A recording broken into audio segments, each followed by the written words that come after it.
Salutations and shit, guys. Whole bunch of different areas where stuff is showing up. So I'm never really gonna look like I'm paying attention anywhere. So welcome to another episode of Travel and Shit. I'm your host, D. Carey. I'm the host, like I said, this little old podcast that I got that I enjoy doing where I discuss more. Talk. What's like, discuss more. Yeah. It's like because you hear Am I me yourself. whispering? Oh, that's why. Because you said number up. 2, right? Mm-hmm. Boop, boop, boop. All right, so we're talking about travel and a lot of other shit, but it's mostly a how I did it, what I experienced. Not a how I did it. It's more of a what I experienced, how I felt, what I learned, and what the takeaway from my travels has been. And it's not your standard, this is what I did, this is where I went, here are the best restaurants to go to. So if information like that occasionally pops up, fuck it, we're gonna go in. Otherwise, not the case. So today I'm hoping to have a little bit of an interactive conversation here.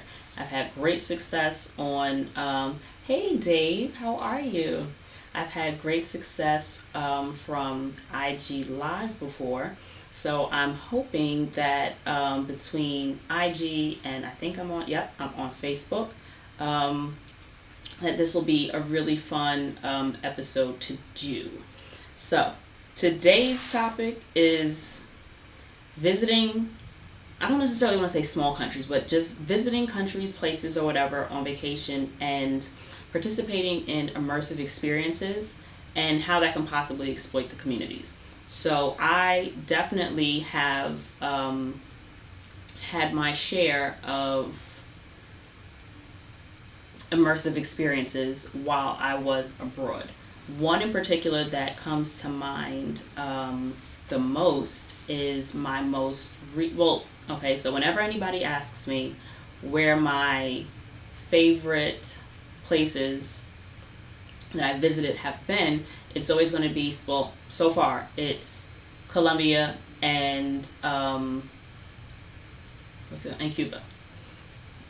So I like them both for relatively the same reason, because just my experience as a black woman there has been the most enjoyable that I have experienced abroad, period.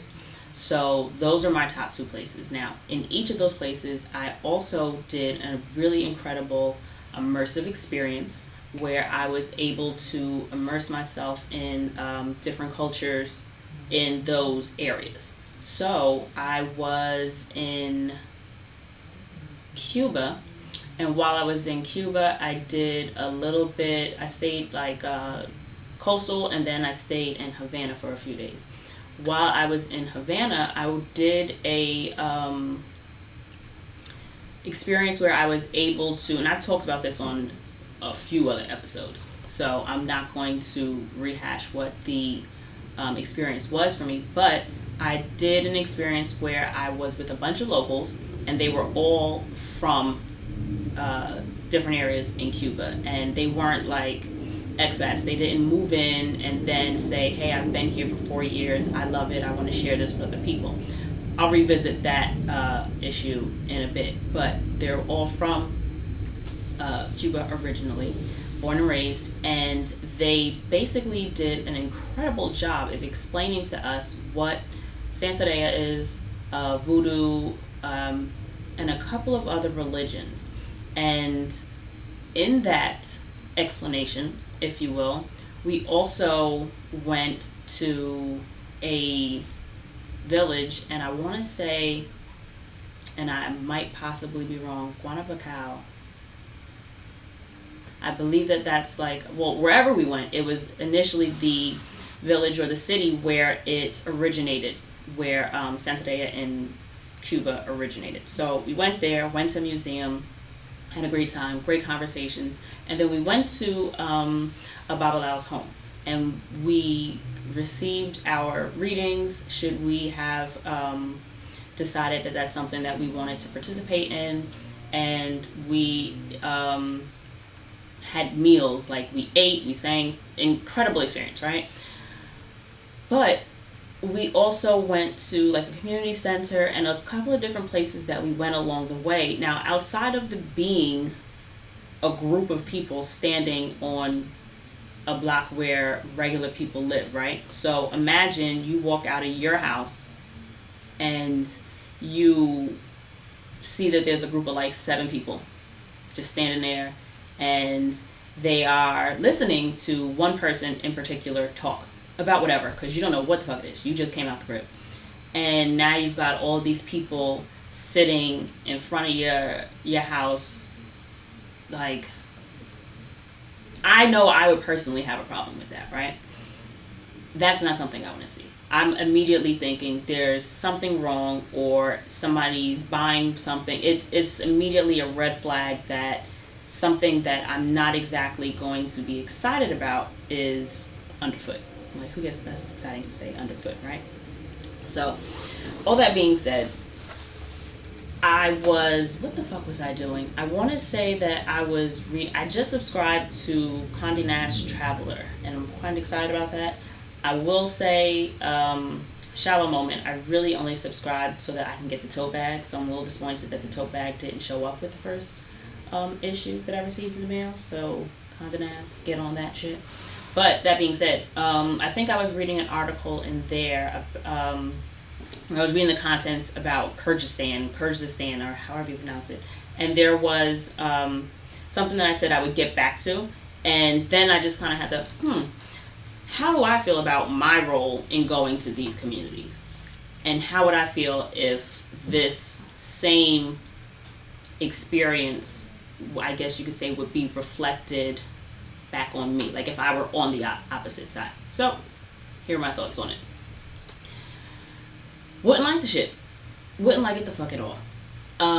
It's in a sense similar. I'm kind of going on a tangent here. You ever wonder how many pictures you're in the back of? Like, just in the background, or random strangers have taken a picture of you and you didn't know that you were in that picture. I live in New York. I work in Manhattan, and even if it's not in a popular city that you live in, if you've been in a popular city, if you've been any fucking where, people are taking pictures. It's just the nature of society that we're in now. There are a million people taking pictures, and no one really knows what they're taking pictures of. Not to say that people have these like nefarious plans afoot, and I keep saying that one, right? Afoot. No, it's not. I'm not saying that people are just being extra creepy, although we know that in many instances they fucking are.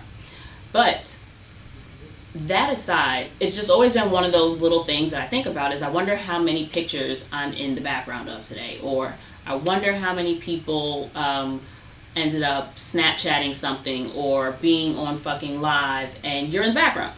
So that being said, imagine you are, grieving the loss of a pet, grieving the loss of a relationship, a breakup, whatever.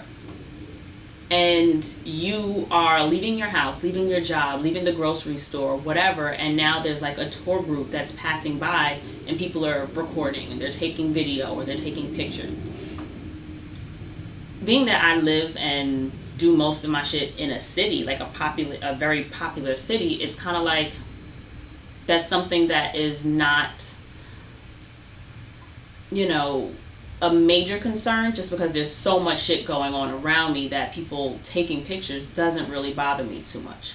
But now if they were taking pictures of me, I would feel a way. Now if somebody takes a picture of you on the street, do you walk up to them and, oh, hey, JCap, happy birthday. I know Facebook said it's your birthday and I see you just logged on there. What's good? Happy birthday. So do you stop people if they take pictures of you in the street? Has anybody had that happen to them? I don't feel like I've never had somebody walk up to me and take a picture of me. I have had somebody admit to me that I was like their screensaver on their phone, and that weirded the fuck out. That weirded me out. That was back when I used to bartend, and I had one of the guys come in and was just like, yeah, you've been my screensaver for like the past 3 weeks. And I was just, oh my guy, like, do we even have each other's phone numbers? Like, seems a little bit, why do you have a picture of me? And I think he had said something like, yeah, we follow each other on Instagram, and I just screenshot a picture. And it's just like, well, damn. I wonder how many people that's happened to. And then it's just you consider yourself just a regular person. I don't consider myself anybody important. I know I'm important to the people that I'm important to, but to strangers, for all intents and purposes, why is it something that you would want to have on your phone? Yeah. Anyway, so those are the weird kind of little things that I consider just general practice. Like those are things that I float on like every day, on an everyday basis. So in terms of travel, I'm feeling kind of bad now that I haven't necessarily considered how the people that I am visiting feel about me being fucking there. Now, back to Cuba. We were in, I want to say Guanabacoa. I'm probably wrong about that, but that's what's coming to mind. Either way, we were in a really, really small city, and when you're walking by and you're seeing kids outside playing, or you're seeing people leave the grocery store, you try not to, in your mind, you're seeing the similarities, because kids play outside on my block and they come outside of grocery stores in my neighborhood, and I'm in a totally different country now, right? But to the extent that you are enjoying your vacation, and to the extent that you are trying to document your experience, at what point is it you crossing a line and kind of stepping on somebody else's personal space? So I had another experience similar to that where I felt really uncomfortable. And what I tend to do in those situations is I just don't take pictures. I definitely don't take pictures. I definitely don't take pictures of people when I'm out and about. When I'm in the immersive experience, another one, and one in particular where I felt uncomfortable watching somebody else take pictures. I was in Palenque in Cuba. In Colombia. That is a still surviving town, and they basically are direct descendants of escaped slaves. So great experience, right? They have a dance troupe that performed for us. Them babies danced their asses off, okay? I want to say they danced for maybe 9 minutes, and 7 or 8 of those 9 minutes was high energy, dancing, they was busting it. It wasn't you watch somebody dance and a lot of it is choreographed to have a slow down, catch your breath part. That was few and far in between. So when I say them babies danced, they danced in 94-degree weather at that. So bless their young hearts, because at one point a G had it. I am not that G any longer. But so when there's an active performance going on, cool, we taking pictures. Everyone wants it to be photographed while they're performing something. That's expected for the most part. Outside of that, while we were just walking through the town, we passed their main square, their main area, and we're just walking down a street with houses and stuff, and there are kids outside playing, there's people outside playing cards, playing dominoes, minding their black ass fucking business, and people are taking pictures, and people are recording. And for me, I think that was crossing a line, where you're now intruding on someone's personal space versus a public space or a performative space. If someone is performing something, I am totally cool with taking pictures. If there is something that is displayed in public, I am totes cool with taking pictures, whether it be graffiti, street art, whether or not somebody is outside, singing aloud and engaging the people walking by. It's one thing if you're singing outside and you're hanging up your laundry. I don't feel like that's a performance. But if you're singing outside and you've got a hat or a can or something to collect funds or money or whatever, then by all means, that is something that I would think to be more to be less guilty taking photos or less guilty documenting. Now, there's always can you just ask? Of course, you just fucking ask somebody. You can ask them if they take a picture, but if you don't speak their language, don't just ask them in English and take the picture.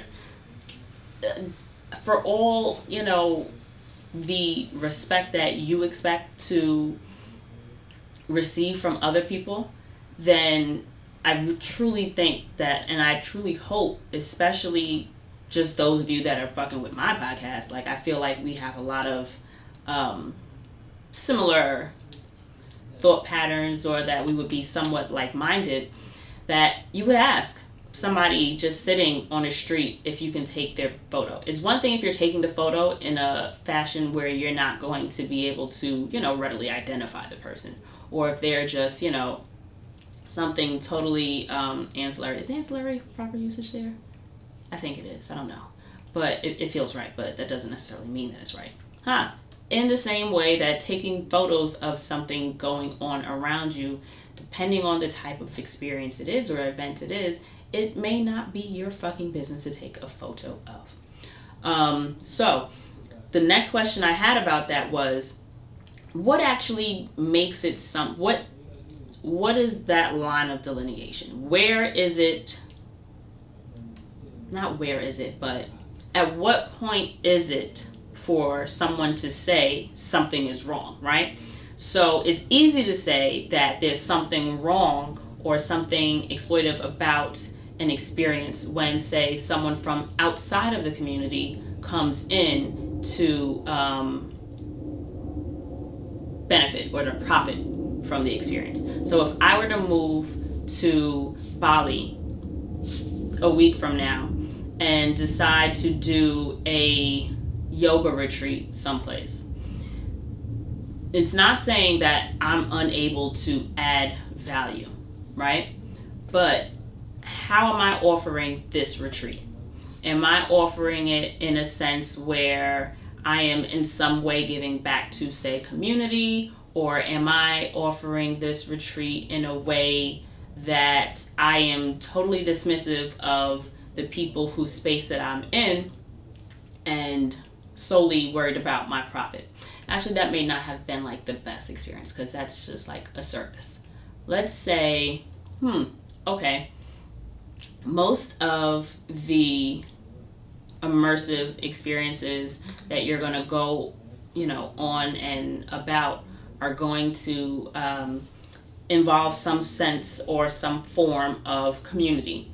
So most of the things that I go on that are culturally immersive tend to be about religion and blackness. So they've always been run by Black people. So I can't say that I've had an experience. Kudos to me for kind of trying to figure out what exactly I'm getting myself involved in. But if it were one of those things where somebody from out, it's kind of like the Airbnb experience, right? If somebody, let's say me, I bought 6 apartments in Portland, Oregon, and I had no intentions of ever stepping foot in any of them. I just bought them bitches up because I knew that I could rent them out and make a profit. I have no intentions of going to, visit the places more than maybe once, twice a year. And to me, that's problematic because how many places did I say I had? Let's say I had 6, right? 4 or 6. It's not only taking from the rental community, but it's not now me being a private homeowner deciding what I want to do with my space. To me, it's just I'm running a business. And in the sense that it negatively impacts so many people and it negatively impacts that community in substantial ways, I feel like that is wrong. To me, that is a very clear difference in something being provided as a service or something being provided as an experience to people, but at a cost that isn't worth necessarily the experience that's being offered. Does that make sense? I hope it makes sense. So I was basically saying that if you come from outside and make a profit over a community that you're not a part of or a community that you're not from, I feel like it is wrong and that it is something that shouldn't be done. But what about, or can it be as damaging when someone from the community also does it? So, for example, in the community that I'm in now, I used to teach dance classes, right? And what if I decided that I wanted to do I got one. Say I wanted to teach an African class, right? I've done it before. Love it. Say I wanted to teach an African class, but I promoted for it on, say, Airbnb. Or say I promoted on meetups, right? Or Eventbrite. And I targeted said link to a bunch of gentrifiers from Brooklyn. Hey girls, so we're really close to the, to the highway, and there's a bus that goes right there, and you're gonna love your commute. Come on through. And I charged these women $50 for this class. Your African class should not cost $50. If it does, I'd love to hear about it because I'd really love to see why that bitch is $50. Anyway, I charge wild money, have these hoes come out, I teach this class, and I pocket all the funds. Now, while this is happening, windows are open, doors are open, so, they can see what's going on outside. They're grown-ass adults, so if they want to take a break and step outside and see what's happening, then they're more than willing to. I feel like I would have a certain level of discomfort knowing that I were bringing these outsiders into my community to experience something that I do enjoy, that I do indeed enjoy, but I wouldn't feel comfortable knowing that I brought these outsiders in, not trusting what they would bring to said neighborhood.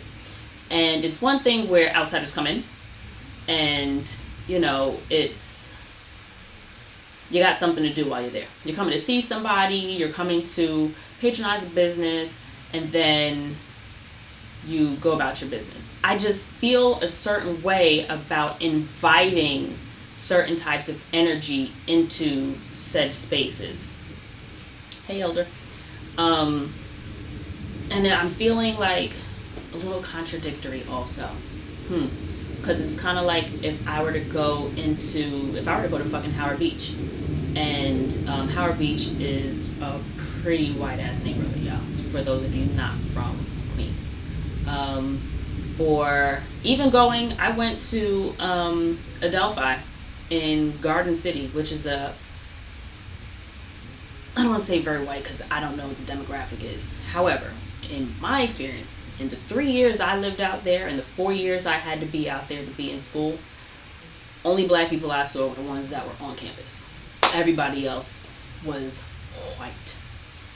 And yeah, in hindsight, I wish I'd gone to a black ass school, but I didn't. I went to white as Adelphi. And I made some great friends, so I can't necessarily say that I regret it, but knowing what I know now, I definitely would not do it again. That being said, there is a difference, I think, in going into neighborhoods that you're not from or going into neighborhoods that you may not necessarily be welcomed in. Because I know that I'm not from any of the neighborhood, but from the one I'm in. And the whole purpose in traveling is going to places that you're not from, right? So I don't want to imply that those are things that aren't good.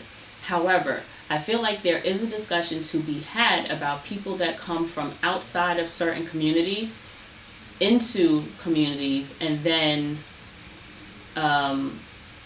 profit off of these communities. Now, I do also think that there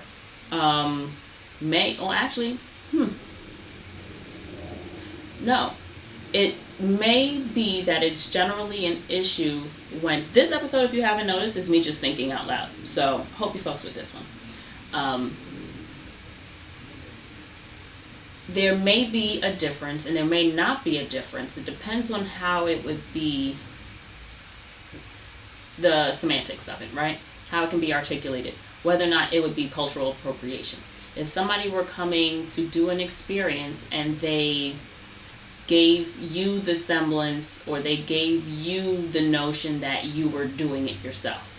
So I had this conversation with, a similar conversation with Dr. Michaela Brown from the Harlem Fashion Tour. It's actually currently on my IGTV and on the YouTube channel.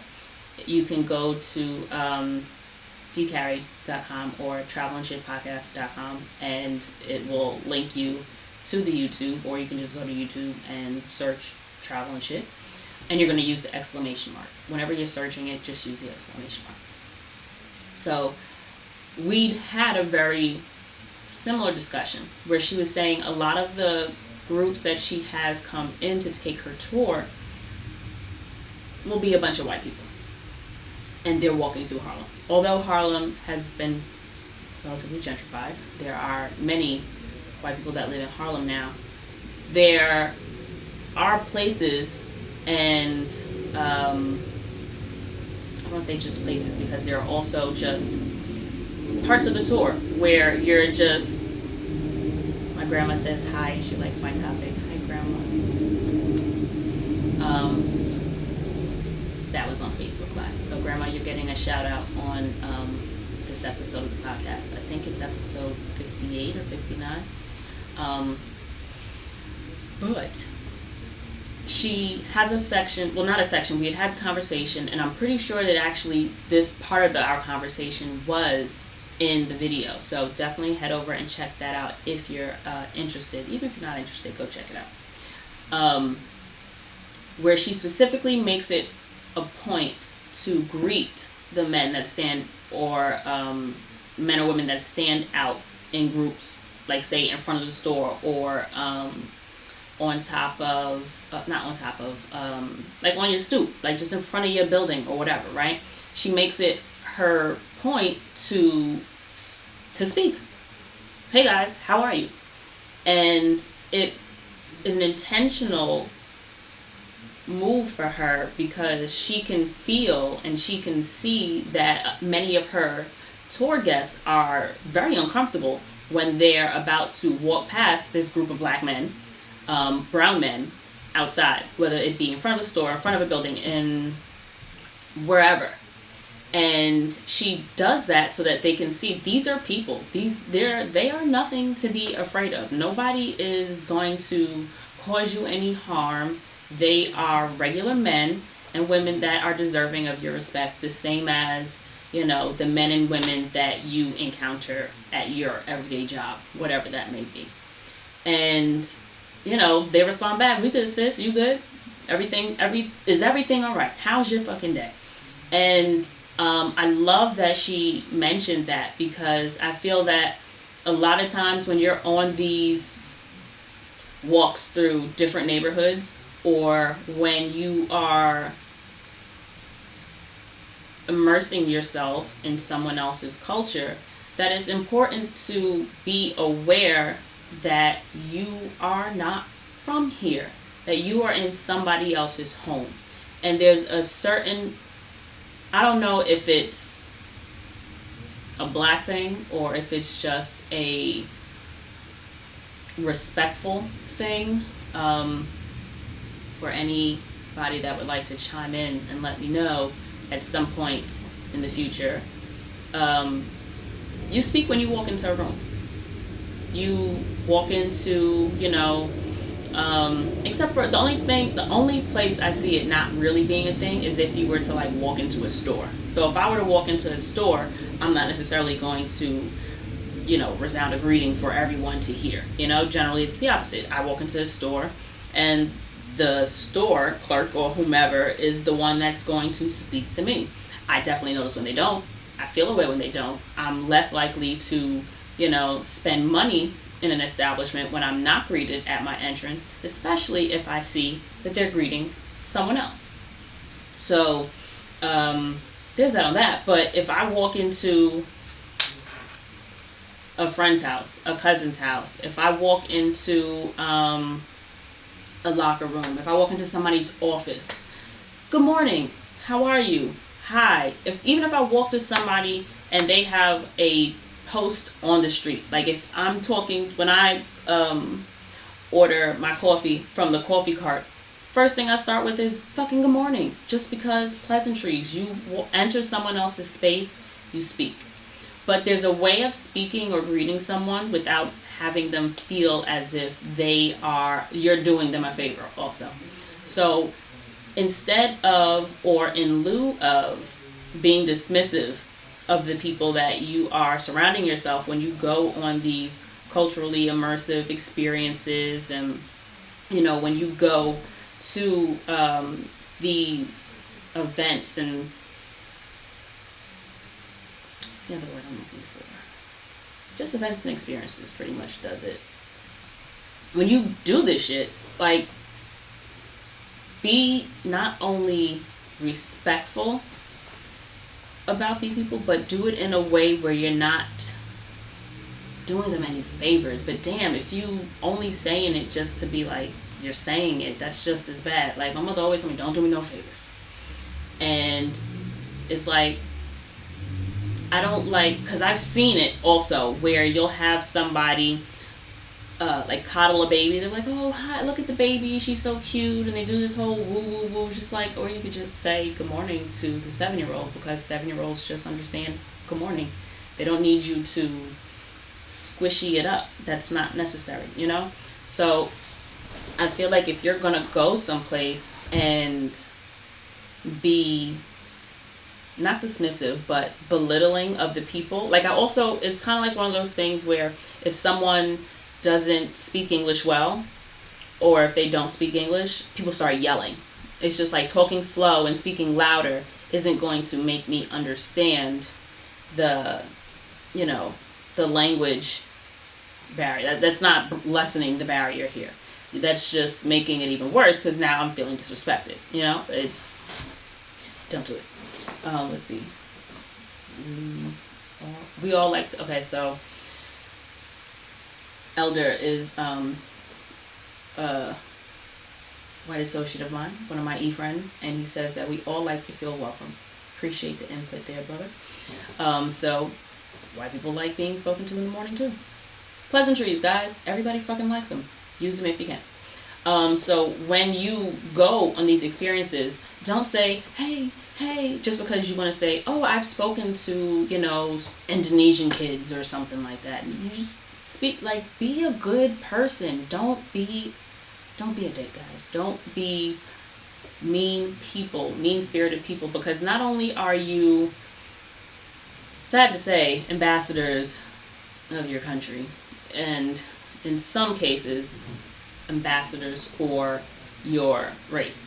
I hate that individual black people have to speak for blackness as a whole, because I am not every black person.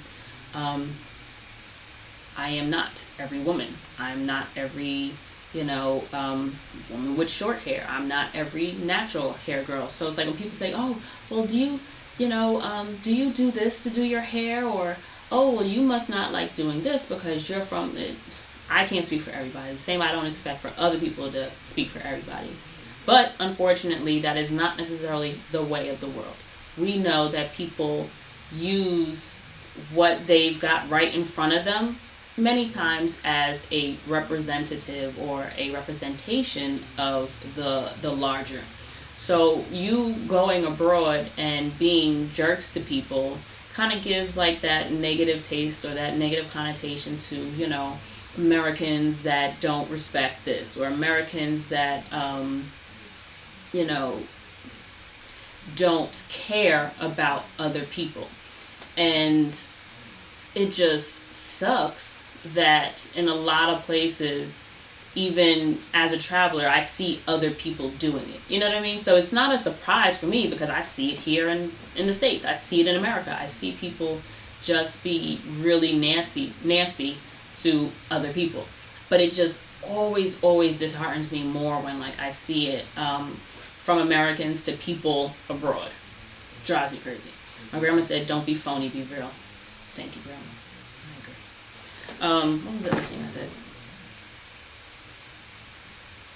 Oh, and then basically not just the people that do it, but at what point is it that it is okay for a community? Because it's not always negative, right? If the community that is being, let's say, highlighted or featured is okay with it, like if they're giving consent, what type of consent is okay? What makes it okay? Who gets to say that it's okay? Everyone knows that, you know, if you're a minor, your parent is the one that gives consent. If your parent says that this is okay, sadly, even if you don't really fuck with it, or if you don't really like what your parent says it goes, right? And we would all hope that parents are making the best decisions for their children. Most children don't like going to the dentist. However, generally, your parents make you go. So there are, you know, instances where even though a child doesn't necessarily want to do something being decided for them as the plan for the day is generally in their best interest, or is going to be in their best interest, right? So there's that on that. So what happens when everyone in said community is in, outside of children, who in the community other than elected officials gets to say that something is okay? Like, who okays a tour group coming in and sanctioning a tour in this neighborhood? You know what I mean? In New York, I can put on a tour and it's a tour. I don't really think that's something I should look into. I don't really think that there's anything I have to get permission for. You need, of course, like permits for use of certain spaces with certain number of people and that kind of jazz. But if I wanted to just have my cousins come with me and point out this building and that building, and if we went to Manhattan, we've done this before. I had cousins come out for a family reunion that we had in New York, and it was maybe 6 of us. And there are some tours that you can book on Expedia, Viator, and different companies, TripAdvisor, Airbnb experiences, where it'll be 3 other people besides you. So in total, there's 5 people. You got your tour guide, yourself, and 3 other people. So there can be a very small group and a tour is happening and someone is pointing this out and pointing that out. So here there's no unless until it becomes a business and then it gets taxed, there's no real regulation on little things like that, right? So who's to say that I got the okay from the community that I'm giving this tour in? When you go on these Airbnb trips and tours and things, what, not promises, but what securities are in place to you as a consumer that you are benefiting the community that you're coming into and not taking from it? Now, there is the idea of the ecosystem being damaged. Sustainable travel, sustainable tourism. There is an episode probably in the first 20 or so that I did where ecotourism is really a thing. There are now airline regulations that are trying to limit emissions, and they're adding all these perks and different things on flights and shit so that you can be a more conscious traveler.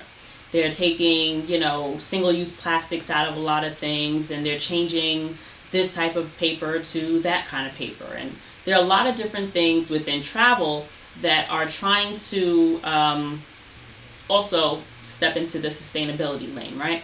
And there are certain communities around the world that are starting to limit tourism because of the effects of tourism on the natural habitats, right? So you've got, I believe in Peru, what's it called? Is it Machu Picchu? I think it's Machu Picchu. Let's just say it's Machu Picchu. But some of the trails are corroding and becoming very dangerous to use because so many people are using them. There was something else I'd read in somebody's, not newspaper, magazine, where they were starting to scale back tours in another area for the same reason. There were a lot of people just in the area, and it was damaging the natural environment. So in that sense, communities are scaling back on tourism and making it so that their environments can stay healthy and stay something that they, as themselves locals can enjoy, or just so that you don't lose these natural habitats and natural places due to heavy traffic, right? So that's something that's in place to preserve natural environments. But what about the natural environment of community? What is in place to make sure that those environments aren't tarnished and that those environments aren't trampled upon? So when you have all these tour groups coming into small communities and into spaces where people's everyday lives, people's personal lives can be somewhat on display. So it's one thing when you're walking into someone's home. For the most part, they are welcoming you into their home. That's fine. It's contained to the home that you're in and the people that you're with, right?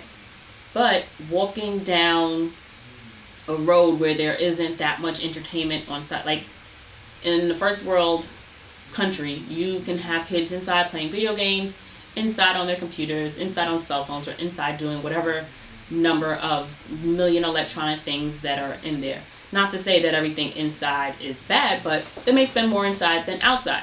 But if you don't have air conditioning, if you don't have a lot of electronic stuff to occupy you inside, you might want to be outside. So now your personal life, the life that you live in your home, is being lived outside. And that's because it makes sense to, right? So now that you're living some of your personal life outside, when you have these groups and these tourists and people from all these different places coming in, what is in place to keep these people respectful of your space? And I feel like what can be in place to keep these environments, because communities are environments, what I think can be in place is conversation. And I'm hoping that this conversation at least puts into your mind that don't forget you're a guest in other people's homes while you're traveling. And it's not just in the sense of picking up your trash when you walk around, being polite to people and speaking to people when you go in and out, up and down and stuff. But it's also being aware of the companies that you book with, being aware of the Airbnbs that you decide to stay in, at the resorts that you decide to stay at, however you vacation, whether it be luxury, whether it be mid-level, or whether you go hostels across the board and you do no frills, backpack, couch share, and all that jazz. However you travel, please, please, please keep in mind that you are a guest in somebody else's house. Do not put your feet on the couch. Don't put your feet on my table. Treat my home the way you would treat your home. I don't know, Grandma. That's a good question. My grandma asked, what can make them respect your neighborhood? I think that the people can make them respect their neighborhood. I feel like one big difference in that instances is I've never seen in any of the tours that I've been on someone speak up or out about people taking photos or about large groups of people, standing. I'm making the assumption that something like the tour that I went on in Cuba while I was in Palenque, that was something that was discussed with the people in that neighborhood, because there were so many spots where we stopped and spoke with people from the neighborhood about where we were and about what was going on. But say you remove the tour from an isolated community like that, right? And you put the tour in Harlem, like Michaela's tour, or you put the tour in Queens, where I live. outside of someone, say, speaking up and saying, hey, this isn't okay with me, people being disrespectful for the most part, like people coming in and just taking pictures of your house and your laundry on the clothesline, or of your car, and just personal things. Because I'm just thinking in terms of how where I am and where I live would look to people taking a tour in my neighborhood, right? Unless somebody came out their house and was like, yo, cut that out, stop, what are you doing? Y'all could take that someplace else. It wouldn't necessarily be a thing. But I think that also the difference in the two different areas is that where I am, there's really nothing for you to take a picture of. There's no, well, as of now, what if one of my neighbors, ooh, damn, that would be low. This could be a good story though. What if one of my neighbors ended up being like I don't want to say a serial killer. That's a little too, maybe, okay, so what if they became like wild famous? Like they ended up, because I want to put the best, they ended up being the inventor, or they freaking cured cancer. My neighbor 2 houses up, yep, I know exactly who I'm thinking of. The neighbor 2 houses up that I always speak to when I go outside. That brother cured cancer, right? So now people want to come see the house where he lived while he was curing cancer. Sounds great. But now I've got 50 people every Tuesday coming in and walking on my block taking pictures of where I live. I can't walk outside my bathrobe to throw out the trash. You know what I mean? I mean, I probably still would. But all that being said is, when you think about people coming into your neighborhood and doing some of the things that we do when we're on vacation, it kind of gives you an opportunity to kind of take a step back, reel it in, and consider that the way you're acting may not be okay. So, say all that to say, be considerate when you're traveling. Don't be disrespectful. Consider what you're doing in these people's homes as some of them doing the same thing to you in your neighborhood, right? And definitely be conscious of who you're spending your money with, because you want everybody in that community to eat. You want everybody to be able to benefit from your experience there. It just makes for a more inclusive world, and I just really feel like there's no harm in doing good when you can do good.